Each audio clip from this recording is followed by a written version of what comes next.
वो एक शातिर अपराधी था। उसके ऊपर 1000 से ज़्यादा केसेस थे और वो 95 टाइम उसकी ज़िंदगी में जेल जा चुका था, अरेस्ट हो चुका था। आदाब, नमस्ते, सत श्री अकाल दोस्तों, मैं तबरेज़ मंसूरी आपका बहुत बहुत स्वागत करता हूं हमारे इस यूट्यूब चैनल में जिसका नाम है बिंदास बोलो। धनीराम मित्तल, जिसने अपनी 25 साल की उम्र में ग्रेजुएशन कंप्लीट कर लिया। ग्रेजुएशन कंप्लीट करने के बाद में एक लंबे समय तक वो कोई काम ढूंढता रहा, जॉब ढूंढता रहा, पर उसको जॉब नहीं मिलने की वजह से वो थोड़ा सा मायूस हो गया अपनी ज़िंदगी में। मायूस होने के बाद में उसने एक शॉर्टकट रास्ता उसको चाहिए था अपने जीवन में। एक शॉर्टकट रास्ता उसको चाहिए था ताकि वो अपनी ज़िंदगी में बहुत जल्द से जल्द तरक्की कर पाए, एक ऊंचे लेवल पे, एक ऊंचे ओहदे पर पहुंच पाए। इसलिए उसने गलत रास्ता इख्तियार किया। ग्रेजुएशन कंप्लीट करने के बाद में, जॉब नहीं मिलने के बाद में, उसने हरियाणा में भवानी करके एक जगह है, वहाँ की उसकी पैदाश है। वहाँ पर उसने आरटीओ में जाना शुरू कर दिया। वहाँ की जो लोकल आरटीओ है, आरटीओ में जाना उसने शुरू कर दिया। और उसने इसलिए आरटीओ में जाना शुरू किया क्योंकि उसको ऐसा पता चला था कि वहाँ पर, यानी उस आरटीओ में, कुछ डुप्लीकेट पेपर्स के काम होते हैं। ये बहुत पढ़ा लिखा था। शायद वहाँ के जितने भी आरटीओ के एजेंट्स थे, उस वक्त एजेंट्स बहुत ज़्यादा हुआ करते थे, एजेंट्स के बिना काम नहीं होता था आरटीओ वगैरह में। तो वहाँ पर जितने भी एजेंट्स थे, शायद उन सबसे ज़्यादा ये पढ़ा लिखा धनीराम मित्तल था। इसने वहाँ पर तकरीबन 5-6 महीने, 7 महीने तक रोज़ आरटीओ जाता था। ये डेली आरटीओ जाता था, सुबह जाता था, शाम को लौट आता था।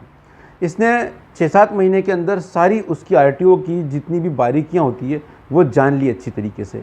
वो कौन सा पेपर कैसे बनाया जाता है, ड्राइविंग लाइसेंस कैसे बनते हैं, गाड़ी के पेपर्स कैसे बनते हैं, तमाम चीज़ें इसने जान लिया, इसने समझ लिया। समझने के बाद में उसने आरटीओ के बाहर जाकर उसने आरटीओ का एजेंट का काम शुरू कर दिया। अब धीरे धीरे लोग उसको जानने लगे, पहचानने लगे। जितना पैसा लेके दूसरे आरटीओ के एजेंट्स काम करवाते थे, जैसे कि मिसाल के तौर पे किसी को लाइसेंस बनाना है, वो लोग अगर जितना दूसरे एजेंट्स चार्ज करते थे उससे कम चार्ज में और उनसे ज़्यादा जल्दी ये बना के देता था लाइसेंस, क्योंकि ये फ़र्ज़ी बनाता था।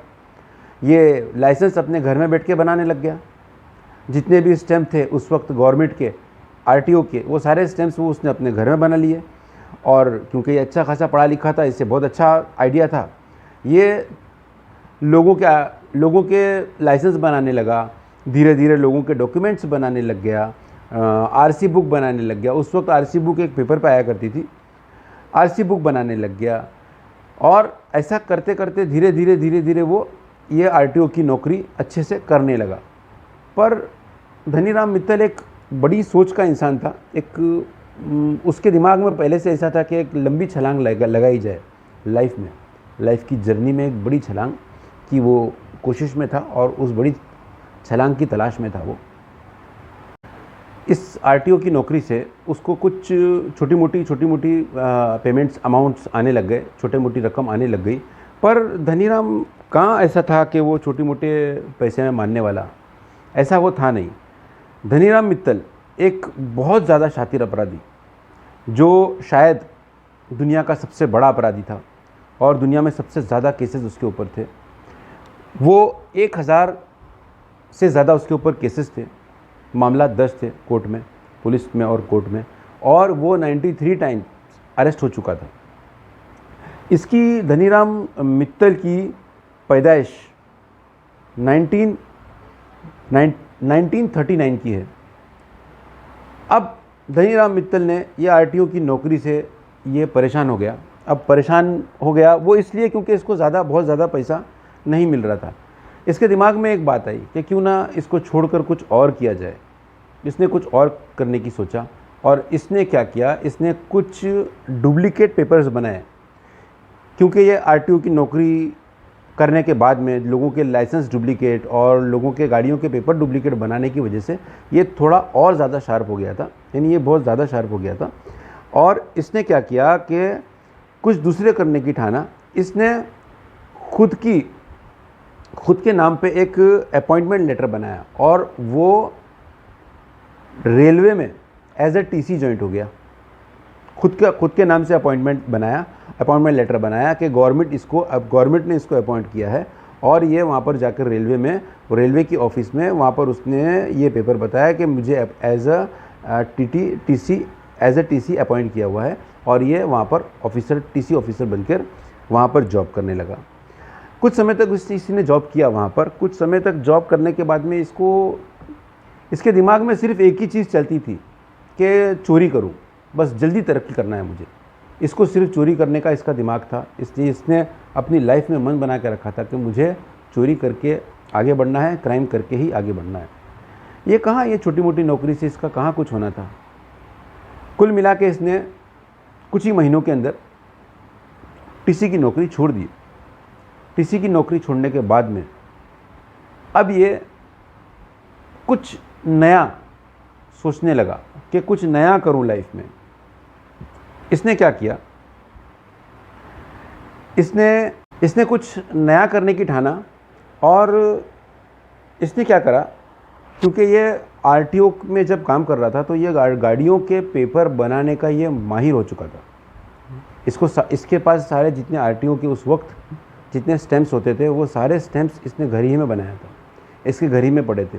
जितने पेपर्स होते हैं गाड़ियों के, वो सारी गाड़ियों के डुप्लीकेट पेपर्स ये घर ही में बना लेता था। इसने सोचा क्यों ना वो जो पहले आरटीओ की नौकरी से जो ये सीखा है, क्यों ना अब उसका फ़ायदा उठाया जाए। इसने क्या करा, गाड़ियाँ चुराना शुरू कर दिया।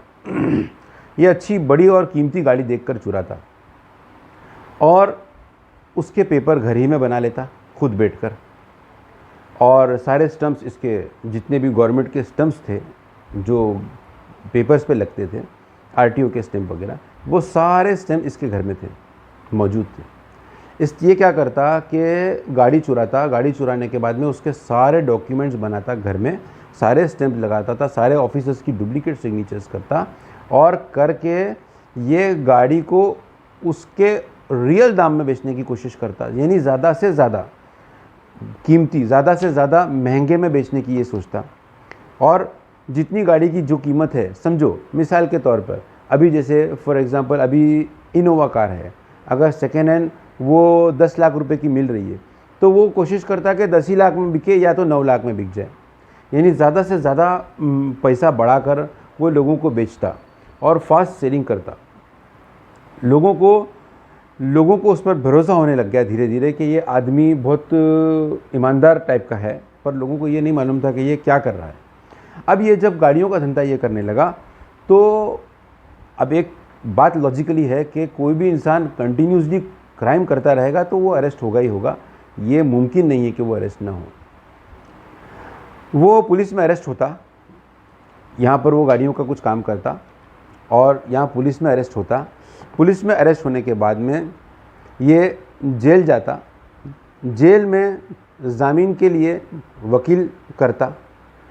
वकील को उसने देखा ये कि वकील लोग बहुत पैसा ले रहे हैं, यानी अच्छा खासा अमाउंट वकील ले रहे हैं। अब इसने सोचा, बहुत बार अरेस्ट हो गया ये, और इसका अरेस्ट होने का मामला, जेल का मामला कुछ ऐसा बताया जाता है कि उस वक्त जो छोटे मोटे चीटर्स थे, जब ये जेल जाता तो वो छोटे मोटे चीटर्स इससे बहुत इंस्पायर थे कि ये इतने सारे केसेस है मगर ये फटाफट छूट जाता है। इसने देखा कि वकील लोग बहुत पैसा ले रहे हैं। इसने एक दिन ठाना कि यार क्यों ना वकील ही बन जाऊं मैं। अब इसने वकील बनने की ठाना। इसके ऊपर कई सारे मामला दर्ज हैं और ये महाशय धनीराम मित्तल जी बनने जा रहे हैं वकील। इन्होंने ग्रेजुएशन तो किया था अपनी 25 साल की उम्र में। अब इन्होंने BA LLB भी कर लिया। अब BA LLB किया, उसके साथ में ग्राफिक का कोर्स कर लिया, यानी कि जो पेपर्स बनाते हैं डुप्लीकेट पेपर्स, डुप्लीकेट सिग्नेचर करने का इसने कोर्स कर लिया। ऐसे काफ़ी सारे कोर्स इसने कर लिया। अब इसने क्या करा, ये वकालतनामा कोर्ट में डालकर ये वकील बन गया। अब ये लोग इसके पास आते, ये उनका केस लड़ता और काफ़ी लोगों को छुड़ाता भी। अब इसने देखा कि यार वकील से ज़्यादा इज्जत कोर्ट के अंदर जज की होती है। अब इसके दिमाग में एक बात चलने लगी कि क्यों ना जज बना जाए, क्यों ना जज बना जाए। दोस्तों, इसने खुद के नाम से जज बनने का अपॉइंटमेंट लेटर बनाया खुद के नाम से। दरअसल हुआ यूँ कि वो एक दिन कहीं पर बैठा था और अखबार पढ़ रहा था। अखबार में ऐसा लिखा था कि वहाँ पर जहाँ पर ये रहता था उस इलाके के जज साहब के ऊपर कुछ इंटरनल इंक्वायरी चल रही है। इसने वो चीज़ पढ़ा, इसके दिमाग में आइडिया आया कि जज साहब को इसने लेटर भेजा कि जज साहब क्योंकि आपके ऊपर ये एक इन्वेस्टिगेशन चल रहा है, इंटरनल इन्वेस्टिगेशन, इस वजह से आपको 2 महीने की छुट्टी पर भेजा जाता है। और जज साहब को 2 महीने की छुट्टी पर भेज दिया और खुद के नाम से एक अपॉइंटमेंट लेटर बनाया जिसमें ये लिखा था कि ये जज की जगह धनीराम मित्तल, यानी वो खुद अभी जज के लिए, नए जज के लिए अपॉइंट किए गए हैं। और ये जाकर जज की कुर्सी पर बैठ गया। एक ऐसा अपराधी जिसके ऊपर तकरीबन 1000 के आसपास मामला दर्ज है, वो बैठ गया जज की कुर्सी पे।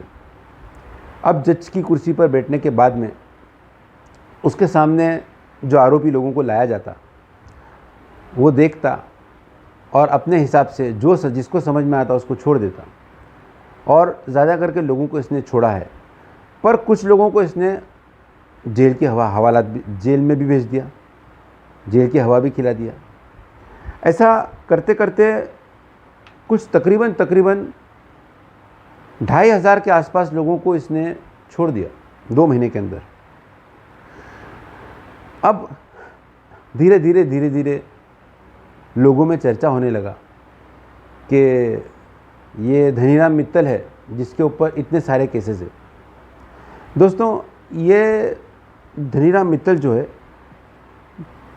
ये इतना शातिर अपराधी था कि जब ये जेल जाता तो जो छोटे मोटे जो क्रिमिनल्स होते, ये लोग कोई भी छोटा मोटा आरोप करके जेल में आते ताकि इसकी सोहबत में, यानी इसके साथ रह सके अंदर जेल में और कुछ सीख सके। ये इतना माइंडेड था, वर्ल्ड में इसके जैसा चोर पाया नहीं गया।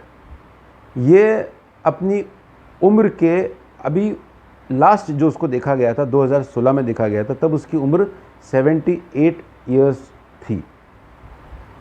78 ईयर्स की उम्र में भी वो चोरियां करता था। और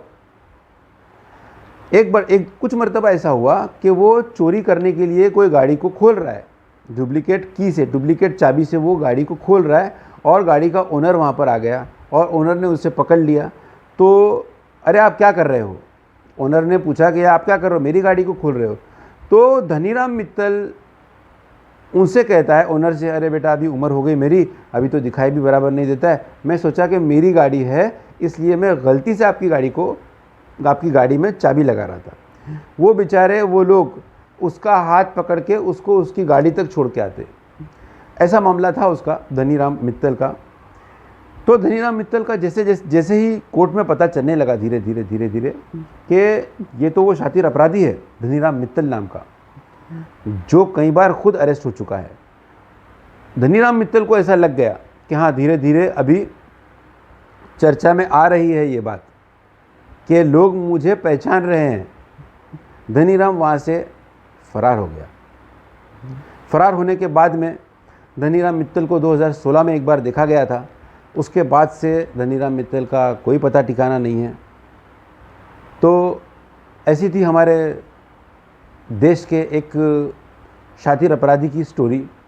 दोस्तों, ये जो धनीराम मित्तल है, ऐसे काफ़ी लोग और भी हैं हमारे हिंदुस्तान। इतने शार्प नहीं है जितना ये धनीराम मित्तल था, पर ऐसे टाइप के काफ़ी लोग हैं जो वेल एजुकेटेड है, जिन लोगों को काम नहीं मिलने की वजह से वो लोग कोई गलत रास्ता इख्तियार कर लेते हैं। दोस्तों, ये वीडियो बनाने का यही कारण है मेरा कि इस तरह के जो भी लोग हैं थोड़ा सा और मेहनत करें, थोड़ा सा और सब्र रखें, अपने आप को अच्छाई की तरफ मोटिवेट करें। बुराई का रास्ता घूम फिर कर आखिर में जेल की सलाखों के पीछे ही जाता है। आदाब, नमस्ते, सत श्री अकाल। बहुत बहुत धन्यवाद आपका।